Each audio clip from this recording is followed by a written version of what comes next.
రోజు అమ్మగారు ఇంటికి తిరిగి వచ్చేస్తాలు. Honey I'm coming. హనీ ఊరి నుంచి చాలా రోజుల తర్వాత మన ఇంటికి వెళ్తున్నాం కదా.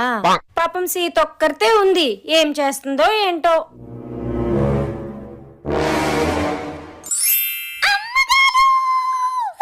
సీత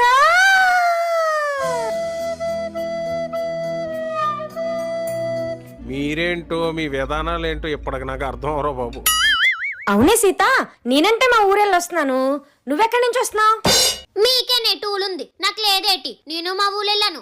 పోన్లే, మంచి పని చేసావు గానీ 10 ఇంటికి వెళ్దాం. సీత తాళమివ్వు. తాళం లేదు. తాళం లేదా? ఏం చేసావు? మీలే కదమ్మగారు తాళం ఎవరికి కనబడకూడదన్నాలు, అందుకే కళ్ళు మూసుకొని ఇలా ఇసిలేసాను. అయిందా? బాగైందా?